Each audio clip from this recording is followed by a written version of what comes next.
नमस्कार दोस्तों, मैं कृष्ण शर्मा आपका स्वागत करता हूं एक बार फिर से हमारे YouTube channel PSC by DC sir पर। दोस्तों, जैसा आप सभी को पता है MPPSC 2025 में अब ज़्यादा दिन बचे नहीं हैं। दोस्तों, इसी के लिए मैं आपके लिए MP जीके की टारगेट सीरीज बहुत दिनों से चला रहा हूं। आज हमारा 44वां लेक्चर है। कभी आपने इसके प्रीवियस वीडियो नहीं देखे हैं तो उसकी प्लेलिस्ट बनी हुई है हमारे YouTube channel PSC by DC sir पर। MPPSC MCQ सीरीज़ कर उसे ज़रूर देखिए, क्योंकि यह आपके लिए एक रामबाण के तौर पर काम करेगा। जब आप एग्ज़ाम में बैठने जाएंगे तो आपको सीधे यहीं से MP के प्रश्न बने देखने को मिलेंगे, जहां से आपको 90 प्लस नंबर सीधे MPPSC में प्राप्त हो जाएंगे।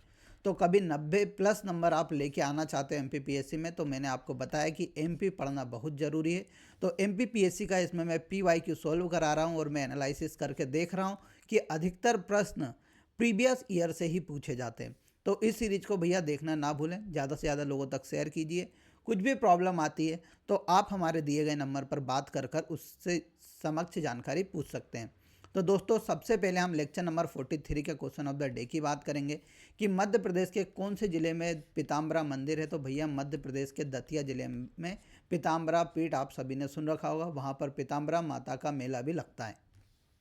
फिर दूसरा प्रश्न था, मध्य प्रदेश के किस स्थान पर दसपुर अभिलेख है। तो आप सभी को पता है मंदसौर जिले में एक दसपुर नामक जगह है, वहाँ पर हमें दसपुर अभिलेख मिलता है, जो कि ओलिकर वंश के यशोवर्मन से संबंधित है। ठीक है, इसमें तेलीय बुनकरों का विवरण मिलता है। ये सभी बात मैं आपको पहले भी बता चुका हूँ।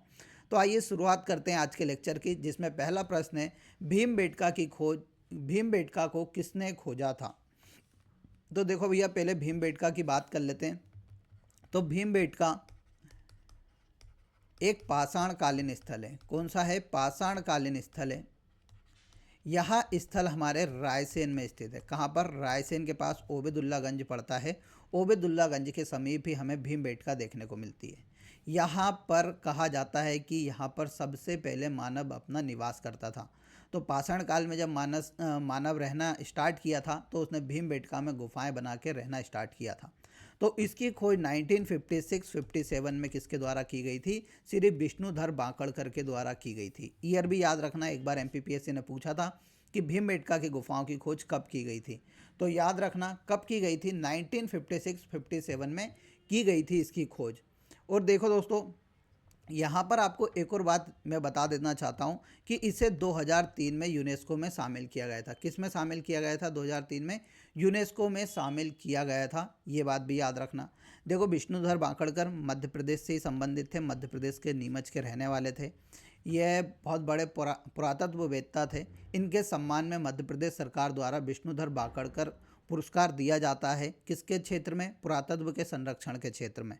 ठीक है, 2005-06 में स्टार्ट किया था मध्य प्रदेश सरकार ने। तो विष्णुधर बांकड़कर का आपको याद रखना है, नीमच जिले से संबंधित थे और उन्होंने भीमबेटका की खोज की थी।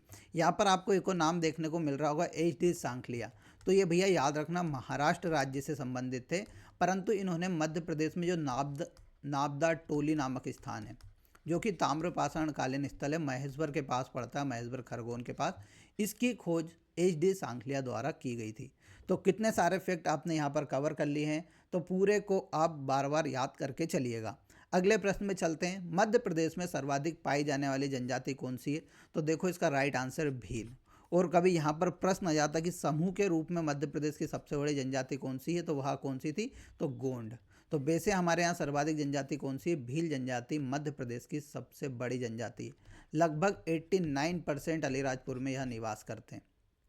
ठीक है, देखो, भील जनजाति की आज हम पूरी बात कर लेते हैं। तो भील जनजाति मध्य प्रदेश के पश्चिमी क्षेत्र में निवास करती है। कहाँ पर? पश्चिमी क्षेत्र में निवास करती है, मेनली निमाड़ और मालवा वाले क्षेत्र में। इस जनजाति का भैया भारत के स्वतंत्रता आंदोलन में बहुत योगदान रहा।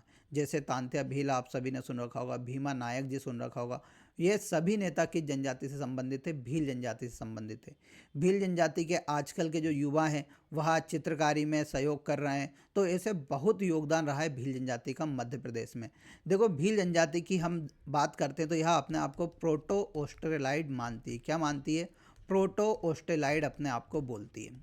ठीक है, इस जनजाति की हम उपजाति की बात करते हैं तो मैंने आपको पहले ही बता रखा है, भिलाला बताया था मैंने, भिलाला, बरेला, रथियास, बेगास आदि क्या हैं, इसकी उपजाति हैं। देखो इसमें 3 शब्द आते हैं जिसमें आपको बार बार कन्फ्यूज़न होता है, तो मैं आज बता देता हूँ। तो एक घर आता है, एक रहने का स्थान आता है और एक इनका गांव आता है। ठीक है, तो इनके घर को क्या कहते हैं भैया, याद रखना, छोटा रहता है घर तो कु घर को बोलते हैं। रहने वाले स्थान को बोला जाता है फालिया। क्या बोला जाता है, फालिया। और गांव को कहा जाता है इनके को पाल। जो इनका गांव का प्रमुख होता है उसे कोटवार कहा जाता है, ये याद रख लेना। इनका जो प्रमुख त्यौहार है वहाँ कौन सा है, भगोरिया इनका प्रमुख त्यौहार है, ये बात भी मैंने आपको बताया था। तो ये सभी फैक्ट आपको किसके बारे में याद रखना है, भील जनजाति के बारे में रखना है, क्योंकि बार बार आपको यहीं से प्रश्न देखने को मिलेंगे। फिर कोरकू जनजाति सर सतपुड़ा क्षेत्र में निवास करती है, ये बात भी मैंने आपको पहले बता चुका था। ठीक है, कोल जनजाति कहाँ पर रहती है, तो कोल जनजाति सर रीवा और सतना तरफ रहती है। जो सबरी थी, रामायण की जो सबरी थी वहाँ किस जनजाति से संबंधित थी, कोल जनजाति से संबंधित थी। तो कोल जनजाति आपको याद रखना है, रामायण कालीन जनजाति है। ठीक है, फिर गोंड जनजाति भी हमारे सतपुड़ा वाले क्षेत्र में रहती है, मेनली बैतूल, हरदा, होशंगाबाद, इधर कौन हमें देखने को मिलती है, गोंड जनजाति देखने को मिलती है। अब अगले प्रश्न पे चलते हैं, भारत के किस राज्य में सागौन का वन का क्षेत्र सर्वाधिक है। तो देखो भैया एक ही राज्य है, उसका नाम है कौन सा, मध्य प्रदेश। मध्य प्रदेश में लगभग 20% हिस्से पे हमें क्या देखने को मिलता है, सागौन का वृक्ष देखने को मिलता है। सागौन का जो इंग्लिश नाम है क्या है, टेक्टोना ग्रैंडिस। क्या है, टेक्टोना ग्रैंडिस इसका क्या है, साइंटिफिक नेम है। यहाँ मुख्य रूप से सागर, रीवा, सतना, जबलपुर, सतपुड़ा वाले क्षेत्र में इन सभी स्थानों पर हमें देखने को मिलता है। अगले प्रश्न पे आते हैं, पद्मश्री भूरीबाई किसके लिए प्रसिद्ध है। तो भैया भूरीबाई के बारे में मैंने पहले ही बताया था कि पिटोल गांव है, कौन सा, पिटोल गांव। गांव का नाम भी याद रखना क्योंकि पूछा है। पिटोल गांव कहाँ पर, झाबुआ में। झाबुआ की रहने वाले कौन है, पद्मश्री भूरीबाई हैं। यहाँ मेनली भील चित्रकारी से संबंधित है, कौन सी, भील चित्रकारी से संबंधित है। ऐसा कहा जाता है कि भील चित्रकारी में कैनवास, किसका, कैनवास और कागज़ का इस्तेमाल करने वाली, भील चित्रकारी को करने के लिए कैनवास व कागज़ का इस्तेमाल करने वाली पहली भील कलाकार है। कौन है, पहली भील चित्रकार है, ये याद रख लेना। फिर देखो इन्हें मध्य प्रदेश सरकार द्वारा 1986 में मध्य प्रदेश का सबसे बड़ा सम्मान शिखर सम्मान प्रदान किया गया था। ठीक है, फिर 1988 में इन्हें अहिल्याबाई पुरस्कार दिया गया और 2021 में इन्हें कौन सा अवार्ड दिया गया था, पद्मश्री पुरस्कार प्रदान किया गया था। तो ये सभी पॉइंट आपको याद रखने हैं भूरीबाई से संबंधित। तो किस क्षेत्र से संबंधित है, तो चित्रकारी से यह संबंधित है। अगले प्रश्न पे चलते हैं, कैलाश सत्यार्थी का जन्म मध्य प्रदेश के किस जिले में हुआ था। तो देखो भैया कैलाश सत्यार्थी मध्य प्रदेश के एकमात्र पुरुष हैं जिन्हें किसे, शांति का नोबेल पुरस्कार मिला है। तो कैलाश सत्यार्थी जो थे वह विदिशा जिले से संबंधित हैं। इनके द्वारा 1980 में बचपन बचाओ आंदोलन शुरू किया गया था। क्या शुरू किया गया था, बचपन बचाओ आंदोलन शुरू किया गया था। और इनका मुख्य उद्देश्य क्या था कि जो बच्चे, आप सभी को पता है आजकल बच्चों को बहुत शोषण करते हैं, तो बच्चों को शोषण से बचाने के लिए यहाँ जो इनका एक प्रकार से इन्होंने संगठन बना रखा है वह काम करता है, बचपन बचाओ आंदोलन उसका नाम दे रखा है। 2014 में इन्हें मलाला यूसुफजई के साथ शांति का नोबेल पुरस्कार दिया गया था। ये बात बिल्कुल याद रखना, आपके एग्ज़ाम में 10 बार पूछी जाएगी। अब अगले प्रश्न पे आते हैं, 750 मेगावाट का सोलार प्लांट मध्य प्रदेश के किस जिले में स्थित है।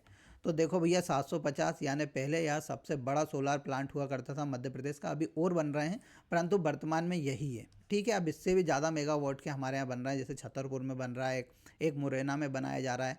तो जो रीवा के किस तहसील में, गूढ़ तहसील में यह बना हुआ है, गूढ़ तहसील में बना हुआ है। इसकी क्षमता याद रखना 750 मेगावाट है। यहाँ मध्य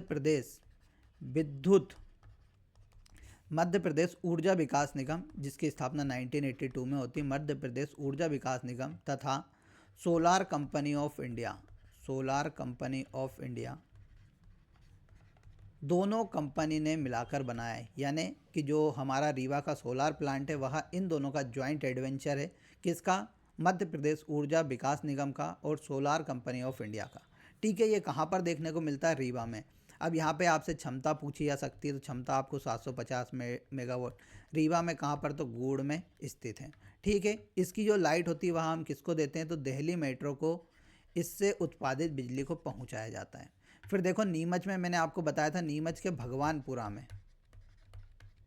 बेलसपन कंपनी द्वारा एक सोलार प्लांट लगाया गया है जिसकी क्षमता कितनी, 151 मेगावाट है। ठीक है। अभी मालवा क्षेत्र में सर्वाधिक सोलार प्लांट लगाए जा रहे हैं क्योंकि मालवा क्षेत्र में बहुत सारा एक पठारी क्षेत्र है, यहाँ पर हमें सोलार प्लांट लगाने में ज़्यादा परेशानी नहीं होती है। फिर देखो भारत का पहला फ्लोटिंग सोलार प्लांट कहाँ पर बनाया जा रहा है, ओमकारेश्वर में बनाया जा रहा है जिसकी क्षमता कितनी है, 600 मेगावाट है। तो इसे भी याद रख लेना। तो देखो 4 से 5 फैक्ट और लगातार यह क्या हो रहा है, रिपीट हो रहे हैं, तो इन सभी को आपको याद रखना है। अगले प्रश्न पे चलते हैं। मध्य प्रदेश राज्य निर्वाचन आयोग का गठन कब किया गया था। तो देखो मध्य प्रदेश राज्य निर्वाचन आयोग का गठन होता है 1 फरवरी 1994 को। इसका मुख्य कार्य क्या रहता है सर, पंचायतों के साथ साथ नगर पालिका के चुनाव को संपन्न कराना। नगर पालिका, नगर निगम या नगरीय जो शासन है उसके चुनाव संपन्न कराना किसका है, काम राज्य निर्वाचन आयोग का है। राज्य निर्वाचन आयोग का आपने गठन देख लिया कब, 1 फरवरी 1994। मुख्यालय कहाँ पर है, तो मुख्यालय सर भोपाल में। अब हम इसके मुख्य निर्वाचन आयुक्त की बात कर लेते हैं क्योंकि हाल ही में एक मुख्य निर्वाचन आयुक्त तो नियुक्त हुए हैं इसके। तो यहाँ से पूछा जा सकता है कि निम्न में से कौन निर्वाचन आयुक्त नहीं रहा है। तो देखो पहले थे NB लोहानी। कौन थे, पहले थे NB लोहानी।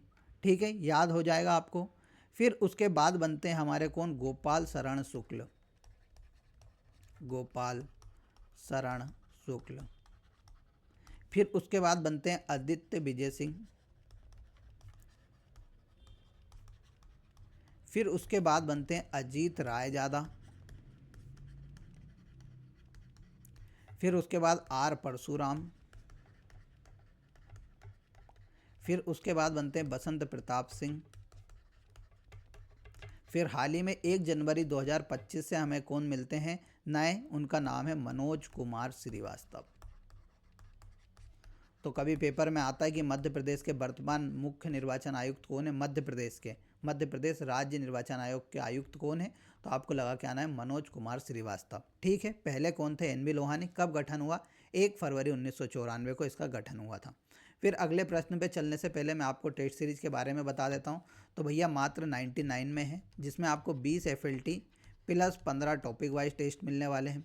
आज हमारा क्या इंडियन पॉलिटी का टेस्ट हुआ है, तो इस टेस्ट को ज़रूर देना ना भूलें। मात्र 99 रुपये में आपको कुछ भी नहीं सोचना है क्योंकि आप इन्वेस्ट करेंगे। तो मैं आपको बता रहा हूँ कि 99 की जगह आप 158 लोगों में शामिल हो सकते हैं। जो 158 फाइनल सिलेक्शन होगा उन सभी लोगों में आप शामिल हो सकते हैं 99 की टेस्ट सीरीज के साथ। कल FLT है, कभी आपको FLT ज्वाइन करना हो तो आप इस टेस्ट सीरीज को ज़रूर ज्वाइन कर लो। इसके लिए आप हमारी application PSC by DC sir को डाउनलोड करो और ज़रूर इस टेस्ट सीरीज से जुड़ो क्योंकि यह आपके लिए बहुत महत्वपूर्ण है। तो देखिए आज हुआ है भारत का संविधान का टेस्ट 4 तारीख के दिन, कल 5 तारीख के दिन FLT होगी और फिर 7 तारीख के दिन मध्य प्रदेश की संवैधानिक व्यवस्था होगी। तो ये टेस्ट भैया लगातार चलते जाएंगे। अब देखो 5 के बाद 7 ही आ गया, 7 के बाद 8 आ गया। तो अब क्या है, एक एक 2-2 दिन छोड़ के आपके टेस्ट होने हैं। तो भैया लगातार लग जाओ इस टेस्ट में क्योंकि अब आपको तैयारी में 4 चांद लगा देने हैं या आपको तैयारी ऐसी करना है कि भैया मैं रेगुलर टेस्ट दूं। तो प्रैक्टिस के लिए ये इससे जुड़ना बिल्कुल ना भूलिएगा। अब अगले प्रश्न पे चलते हैं। किस प्रावधान के अंतर्गत मध्य प्रदेश लोक सेवा आयोग का गठन किया गया था। तो आप सभी को पता है राज्य पुनर्गठन अधिनियम की धारा 118(3) के तहत मध्य प्रदेश लोक सेवा आयोग का गठन किया गया था। मध्य प्रदेश लोक सेवा आयोग का गठन 1 नवंबर 1956 को किया जाता है। इसका मुख्यालय कहाँ पर है, इंदौर में है। इसके प्रथम अध्यक्ष थे DV रेगे और वर्तमान में कौन है, तो सर वर्तमान में है राजेश लाल मेहरा। ये सभी पॉइंट याद रख लेना। 1 नवंबर 1956 राज्य पुनर्गठन अधिनियम की धारा 118(3) के तहत इसका गठन किया गया था। ये 2-3 बार पूछा है तो ये सभी आप याद रखिएगा। अगले प्रश्न पे चलते हैं। राष्ट्रीय कवि बाल कवि बैरागी का वास्तविक नाम क्या है। तो देखो इनका जो नाम है, वास्तविक नाम जो है इनका, वह है नंद रामदास बैरागी। नंद रामदास बैरागी। परंतु इनका नाम इन्होंने कवि के रूप में जैसे अपना कोई नाम बदल लेता है तो इन्होंने बाल कवि बैरागी रख लिया था। तो इनका सही नाम क्या है, नंद राम बैरागी। यहाँ कहाँ से संबंधित है, तो मनासा जो नीमच में पड़ता है वहाँ से ये संबंधित है। यह मध्य प्रदेश से राज्यसभा के लिए भी चुने गए थे। 1998 से 2004 तक ये राज्यसभा के सदस्य भी रहे। ठीक है, इनके द्वारा लिखी गई कुछ कविताएं याद रखना। अपनी गंध नहीं बेचूंगा, अपनी गंध नहीं बेचूंगा, बाल कवि बैरागी ने लिखी है। फिर मेरे देश के लाल,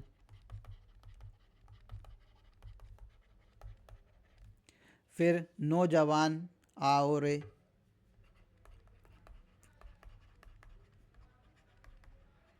ये सभी कविता किसके द्वारा लिखी गई है? तो ये हमारे बाल कवि बैरागी द्वारा लिखी गई हैं। अगले प्रश्न पे चलते हैं। 7 सागर, 9 नारायण और 84 महादेव की परिक्रमा मध्य प्रदेश के किस नगर में संपन्न होती है? तो आप सभी को पता है उज्जैन में कितने 84 महादेव के मंदिर हैं।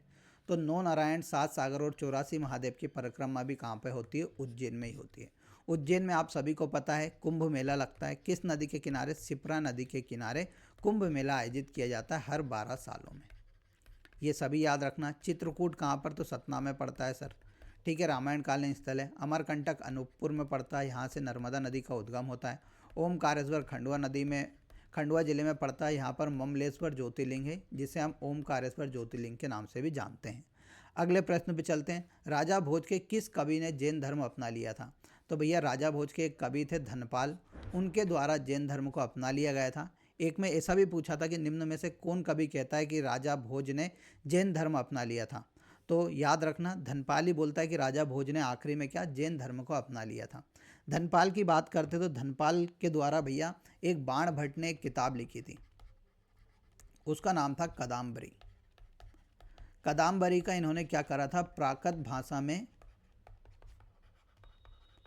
ट्रांसलेट किया था। फिर इनके द्वारा एक और किताब लिखी गई थी तिलक मंजरी। कौन सी? तिलक मंजरी। तिलक मंजरी कौन थी? धनपाल की पुत्री थी। तो धनपाल की पुत्री को एक कहानी याद थी जो कि धनपाल ने लिखी थी। ऐसा कहा जाता है कि राजा भोज ने उस कहानी या उस किताब को जला दिया था, परंतु तिलक मंजरी को वह कहानी याद थी। तो तिलक मंजरी उसके पिताजी धनपाल को वह कहानी सुनाती है। फिर वह धनपाल वापस से उस किताब को लिखते हैं और उस किताब का नाम बदलकर क्या देते हैं? तिलक मंजरी देते हैं। तो याद रखना धनपाल द्वारा तिलक मंजरी किताब को लिखा गया है। अगले प्रश्न पे चलते हैं। विश्व प्रसिद्ध पर्यटन स्थल सांची का प्राचीन नाम यहाँ भी है। तो भैया सांची आप सभी को पता है रायसेन जिले में यूनेस्को की साइट्स में है। 1989 में इसे यूनेस्को में शामिल किया गया था। इसका जो प्राचीन नाम है वह क्या है? कांकड़ाम इसका नाम है। बेतरबती आप सभी को पता है बेतवा नदी को बोलते हैं। बेसनगर विदिशा को बोला जाता है और दसपुर मंदसौर को बोला जाता है। ठीक है, दसपुर मंदसौर में दसपुर है, परंतु प्राचीन में मंदसौर को दसपुर के नाम से भी जाना जाता था। तो ये सभी पॉइंट याद रख लीजिएगा। अगले प्रश्न पे चलते हैं। तांत्या भील का वास्तविक नाम क्या था? तो देखो इसका राइट आंसर था तांत्या और टंडरा। ये अंग्रेजी लोग क्या बोलते थे? तांत्या मामा को टांटिया या टंडरा करके संबोधित कर देते थे, तो इसलिए उनका वास्तविक नाम टांटिया भी बोलते हैं, कोई कोई टंडरा भी बोलते हैं। तो मेनली आपको तांत्या भील ही याद रखना है। यह भील जनजाति से सबसे बड़ी बात तो यह याद रख लेना। ठीक है, और कौन सी रियासत से? तो सर खरगोन वाली रियासत से, खरगोन खंडवा जिले से संबंधित थे। पंधाना में इनका जन्म हुआ था। फिर इन्हें जबलपुर जेल में फांसी दी गई थी, जिसके बाद इन्हें इनकी बॉडी को लाकर पताल पानी में फेंक दिया गया था। इस कारण पताल पानी में इनका क्या है? समाधि स्थल है। और पताल पानी रेलवे स्टेशन का नाम बदलकर हाल ही में क्या कर दिया गया था? तांत्या भील रेलवे स्टेशन किया गया है। और इंदौर में एक हमारा भंवरकुआं चौराहा था, तो भंवरकुआं चौराहे का नाम भी बदलकर क्या किया गया था? तांत्या भील चौराहा कर दिया गया है। अगले प्रश्न पे चलते हैं। बिंदुसार के शासनकाल में अशोक ने अवंतिका महाजनपद जीतकर मौर्य साम्राज्य में मिला लिया। इसका उल्लेख किस ग्रंथ में मिलता है? तो इसका भैया उल्लेख मिलता है बुद्ध घोष के सामंत पसादिका में।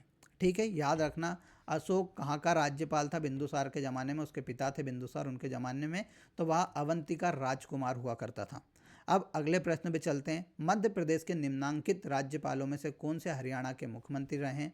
तो देखो भैया हरियाणा के मुख्यमंत्री रहे, उनका नाम है डॉक्टर भगवत दयाल शर्मा। डॉक्टर भगवत दयाल शर्मा की बात करते हैं तो यह ओडिशा और मध्य प्रदेश के राज्यपाल भी रहे हैं। और भगवत दयाल शर्मा हरियाणा के पहले मुख्यमंत्री थे। कौन थे? हरियाणा के पहले मुख्यमंत्री कौन थे? भगवत दयाल शर्मा थे। ये भी बात याद रख लेना। बलराम जाखड़ आप सभी को पता है पंजाब से संबंधित थे। ठीक है, फिर यह लोकसभा स्पीकर रहे 10 साल। तो ऐसा भी पूछा जाता है मध्य प्रदेश के कौन से राज्यपाल लोकसभा स्पीकर रहे हैं? तो भैया याद रखना बलराम जी जाखड़ लोकसभा के स्पीकर भी रहे हैं। राम नरेश यादव और राम नरेश गुप्ता दोनों उत्तर प्रदेश के मुख्यमंत्री रहे हैं। फिर आनंदीबेन पटेल का नाम आता है, तो आनंदीबेन पटेल आप सभी को पता है गुजरात की मुख्यमंत्री रही हैं। तो ये सभी लोग थे जो मध्य प्रदेश के राज्यपाल भी रहे, साथ साथ अन्य राज्यों के मुख्यमंत्री भी रहे। तो उन सभी को मैंने बता दिया। याद रखना, भगवत दयाल शर्मा हरियाणा के रहे, राम नरेश यादव, राम प्रकाश गुप्ता दोनों उत्तर प्रदेश के रहे, आनंदीबेन पटेल कहाँ की रही हैं, तो गुजरात की रही हैं। बलराम जाखड़ के बारे में याद रखना कि यह 1980 से 1990 तक लोकसभा स्पीकर भी रहे हैं। तो ये भी एमपीपीएससी ने पूछा है कि मध्य प्रदेश के कौन से राज्यपाल लोकसभा के स्पीकर भी रहे हैं। ठीक है, तो ये सभी पॉइंट याद रखना। अब अगले प्रश्न पे चलते हैं। मध्य प्रदेश के निम्नलिखित मुख्यमंत्रियों में से कौन मध्य प्रदेश विधानसभा का नेता प्रतिपक्ष के पद पर नहीं रहे हैं? कल ही ये प्रश्न अपन ने सोल्व किया था, जिसमें मैंने आपको बताया था कि कौन कौन से मुख्यमंत्री विपक्ष के नेता रहे हैं, जब हमने यादव राव तामसकर के बारे में पढ़ा था, पहले विपक्ष के नेता। तो मैंने उसमें एक नाम बताया था कि दिग्विजय सिंह। याद रखना, कभी भी हमारे विपक्ष के नेता नहीं रहे। तो भैया यहाँ से एक और एक वाला तो ख़त्म ही हो जाता है। फिर मोतीलाल वोरा के बारे में तो सर हमने नहीं सुना। वीरेंद्र कुमार सकलेचा, श्यामाचरण शुक्ल के बारे में सुना था। तो इसका राइट आंसर क्या हो जाएगा भैया? कौन सा? वीरेंद्र कुमार शुक्ला थे, श्यामाचरण शुक्ल भी थे। ये दोनों क्या रहे थे? हमारे नेता प्रतिपक्ष रहे थे। तो 3 और 4 इसके सही हैं। यहाँ पर पूछा नहीं रहे, तो 1 और 2, तो पहला वाला आंसर इसका सही हो जाएगा कि भैया दिग्विजय सिंह और मोतीलाल वोरा क्या कभी भी नेता प्रतिपक्ष नहीं रहे। अब देखो नेता प्रतिपक्ष कौन कौन रहे। तो सबसे पहले मैंने आपको बताया था वीरेंद्र कुमार सकलेचा। फिर उसके बाद मैंने बताया था कौन? हमारे द्वारिका प्रसाद मिश्र। फिर मैंने बताया था श्यामाचरण शुक्ल बताए थे। फिर कैलाश जोशी बताया था मैंने। फिर बाबूलाल गौर बताए थे। फिर मैंने बताए थे कमलनाथ। ये 6 मुख्यमंत्री ऐसे रहे हैं जो विपक्ष के नेता भी रहे हैं। और मैंने 2 नाम कटवाए थे, कौन कौन से? कमलनाथ और एक हमारे शिवराज सिंह जी चौहान। तो अब आपको समझ में आ गया होगा कौन नेता प्रतिपक्ष नहीं रहा है। अब अगले प्रश्न पे चलते हैं। मध्य प्रदेश विधानसभा की कार्रवाई का सही क्रम चुनिए। तो देखो सबसे पहले क्या होता है? तो सबसे पहले शपथ होती है, सर मुझे ये पता है। तो पहले पे तीसरे पे कौन सा मिल रहा है? तो सर एक ही मिल रहा है। तो राइट आंसर यही हो जाएगा। पहले शपथ होती है, उसके बाद राज्यपाल का अभिभाषण होता है, उसके बाद मंत्रियों का परिचय होता है, फिर उसके बाद निधन संबंधी उल्लेख होते हैं। जो भी नेता की मृत्यु हुई है उन सबको क्या देते हैं? श्रद्धांजलि प्रदान की जाती है। तो पहले सबसे पहले क्या होती है? शपथ होती है। उसके बाद राज्यपाल का अभिभाषण होता है, उसके बाद मंत्रियों का परिचय होता है, उसके बाद निधन संबंधी उल्लेख होते हैं। तो यहाँ मध्य प्रदेश की जो विधानसभा कार्रवाई होती, यानी जब नई विधानसभा का गठन होता है, तो ये सभी कार्रवाई होती हैं। अब नवंबर 2023 में आप सभी को पता है मध्य प्रदेश में नई विधानसभा का गठन हुआ था नवंबर 2023 में। तो ये प्रश्न आपको वापस रिपीटेशन मोड पर मिल सकता है। अब अगले प्रश्न पे चलते हैं। मध्य प्रदेश उच्च न्यायालय के निम्नांकित मुख्य न्यायमूर्तियों में से कौन से उच्चतम न्यायालय के न्यायाधीश नहीं रहे? यानी सुप्रीम कोर्ट के न्यायाधीश नहीं रहे। तो इनका नाम है न्यायमूर्ति एस.के. झा। अब इतना कठिन प्रश्न नहीं आएगा, तो मैं बता देता हूँ कि 2 व्यक्ति मध्य प्रदेश से ऐसे हुए जो सुप्रीम कोर्ट के क्या बने थे? चीफ जस्टिस ऑफ इंडिया या भारत के मुख्य न्यायाधीश बने थे। तो उनका नाम था, एक का जगदीश शरण शुक्ल, जगदीश शरण वर्मा, जो कि भारत के 27वें चीफ जस्टिस थे। और कहाँ से संबंधित हैं? तो सतना से। एक थे एन.बी. लोहानी। क्या थे भैया दूसरे? आर.सी. लोहानी। एन.बी. लोहानी तो वो थे, क्या थे? आर.सी. लोहाटी थे कि लोहानी थे भैया? तो आर.सी. लोहाटी था उनका नाम, आर.सी. लोहाटी। इनका संबंध था गुना जिले से। और यह भारत के 35वें क्या रहे थे? मुख्य न्यायाधीश रहे थे। ये नंबर भी पूछे हुए हैं एमपीपीएससी ने, अपन ने प्रीवियस सभी पेपर लगाए तो उसमें आपको देखने को मिलेगा। तो ये सभी बातें याद रखना।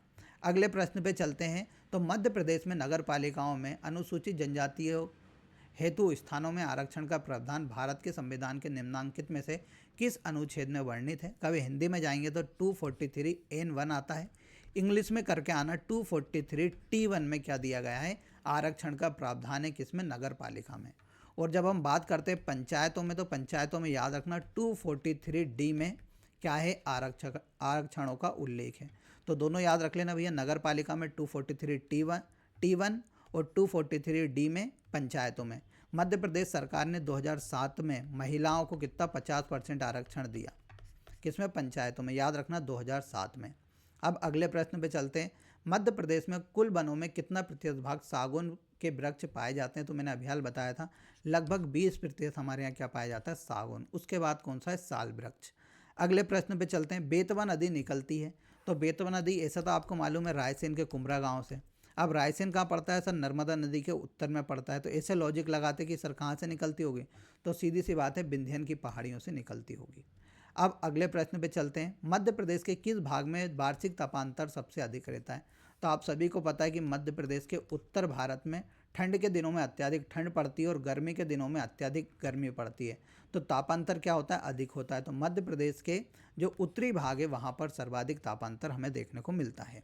अब अगले प्रश्न पे चलने से पहले मैं ऑनलाइन कोर्स के बारे में बता देता हूँ। तो भैया 15 जनवरी तक ख़त्म हो जाएगा। कभी आपको आपका कोर्स रिवीजन करना है या आपने अभी शुरुआत की है पढ़ने की, तो इस कोर्स को ज्वाइन कर लो। ये कोर्स 15 जनवरी के दिन कंप्लीट हो जाएगा। लगभग 7 यूनिट अभी वर्तमान में कंप्लीट हो चुकी हैं। तो भैया मात्र 999 में मिल रहा है। अब तो पहले 1499 में था, अब 999 में आपको मिल रहा है। तो ज्वाइन कर लो। इसके लिए हमारी application PSC by DC sir को डाउनलोड करो। अब देखो करंट अफेयर की बात करते हैं। तो मध्य प्रदेश के सभी विभागों में कब से ई ऑफिस प्रणाली लागू की गई है। तो देखो 1 जनवरी 2025 से मध्य प्रदेश के सभी ऑफिस में ई ऑफिस प्रणाली शुरू की गई है। 90 यूनिट का क्वेश्चन है, याद रखना। अब अगले प्रश्न पे चलते हैं। मध्य प्रदेश की पर्वतारोही मुस्कान रघुवंशी किस जिले से संबंधित हैं। तो मुस्कान रघुवंशी अशोकनगर से संबंधित है। इन्हें हाल ही में अफ्रीका की सबसे ऊंची चोटी किलिमंजारो को फतेह किया था। अब अगले प्रश्न पे चलते हैं। मध्य प्रदेश की पहली मेडिसिटी किस जिले में खोली गई है। तो मध्य प्रदेश की पहली मेडिसिटी यानी मेडिकल सिटी कहाँ पर, उज्जैन जिले में खोली गई है। इंपॉर्टेंट है, इस बार आपके पेपर में जरूर आएगा, लिख लेना। ठीक है, तो आज का लेक्चर यहीं पे हमने करंट अफेयर भी देखा, साथ साथ प्रश्न भी देखे। अब आपको क्वेश्चन ऑफ द डे का आंसर देके जाना है कि मध्य प्रदेश के कौन से जिले में सलकनपुर मंदिर है। दूसरा है मध्य प्रदेश के किस स्थान पर काली तलाई अभिलेख प्राप्त हुआ है।